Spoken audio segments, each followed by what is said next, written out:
Hello students, how are you all? I just hope that you all are safe at your places. Now students, your second term examination, they will start from 14th of December, and your second term syllabus will be from 15th assignment to 25th assignment. Okay, and one more thing, that this time the exam pattern will be subjective type. That means you have to write proper answers. Okay, so kindly prepare according to that.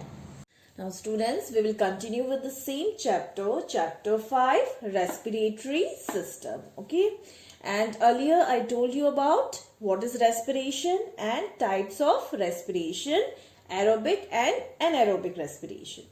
Now today we are going to discuss the main differences between aerobic respiration and anaerobic respiration. Okay, so the first difference is that aerobic respiration, it takes place in the presence of oxygen. Okay, this is the main difference. And anaerobic respiration, it takes place in the absence of oxygen. Okay, and the second difference is complete breakdown of food occurs, and here in anaerobic respiration, partial breakdown of food occurs. Okay, now the third difference is the end products are carbon dioxide and water.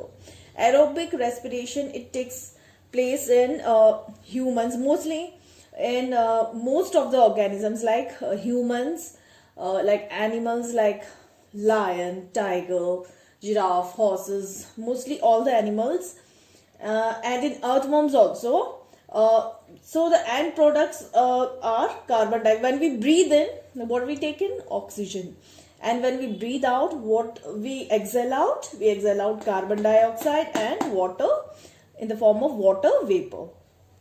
And in anaerobic respiration, since it takes place in microorganisms like yeast, bacteria, so the end products will not be carbon dioxide, water, it will be alcohol and carbon dioxide. Okay, now aerobic respiration, it produces a considerable amount of energy. Whenever respiration takes place, then it also releases some energy. Okay, in aerobic respiration, the amount of energy is a little bit higher than the anaerobic respiration, where less energy is produced. Okay, so in aerobic respiration,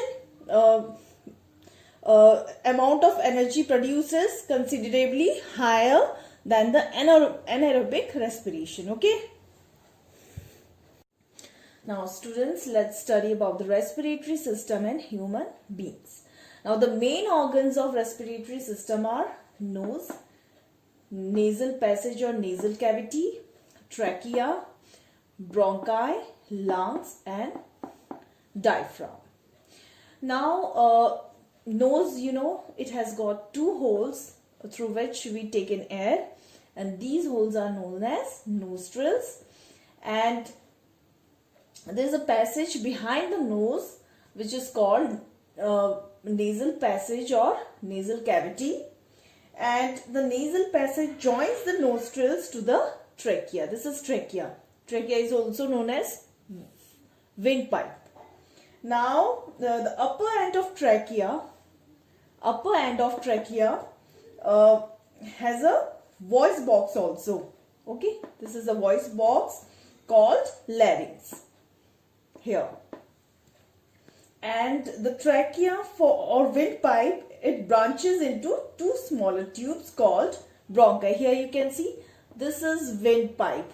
Okay, this is windpipe, and this windpipe, it branches into two. Here you can see two branches, bronchi, and further it divides into smaller branches called bronchioles.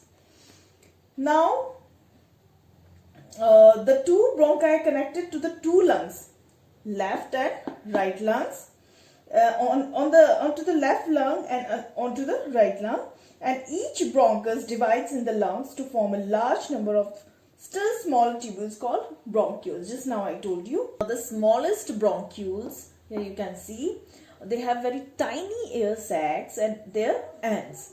And these air sacs, which is present at the ends of the bronchioles, they are called alveoli. Okay, and the walls of these alveoli, they are very thin and they are surrounded by very thin blood capillaries, and the exchange of gases between the air and the blood, it takes place across the walls of these alveoli. Okay, and the diaphragm, what is this diaphragm? Diaphragm is actually a curved sheet of muscle below the lungs. These are the lungs, and it is present below the pair of lungs. And and you all know that the breathing organ is of human beings are lungs, and our lungs, they lie in the chest cavity and well protected Now, by the students, rib let cage, us discuss okay? again And the these main are the parts as you of can or see the here. main organs of respiratory And system. the muscles The air of the enters rib into cage our and body diaphragm, through they help in nostrils breathing and in then passes and through the nasal breathing cavity, out. also known Okay? as nasal So when passage. we breathe in, Now, we breathe in air, our lungs, then it again passes through the expands, okay? trachea, And when also we known breathe as out, windpipe, the one our lungs you're contract. seeing So right rib cage now and is diaphragm, the these food pipe. actually Then helps windpipe in again branches into breathing two in and smaller breathing tubes called out. bronchi at its lower end, and the two bronchi, they are connected to the two lungs, one to the left and other to the right lung. Now each bronchi, it divides into many branches called bronchioles. The smallest bronchioles have tiny air sacs at their ends. The pouch-like air sacs at the ends of the small bronchioles are called alveoli. And the walls of alveoli are very thin and they are surrounded by very thin blood capillaries. And the exchange of gases between the air and blood takes place across the walls of alveoli. Now the diaphragm is a curved sheet of muscle below the lungs. And when the diaphragm goes downwards, then it creates space for lungs to expand, and that's how breathing in takes place. Now when the diaphragm pushes the lungs upward, then it pushes the air out of the lungs also, so that's how breathing out takes place.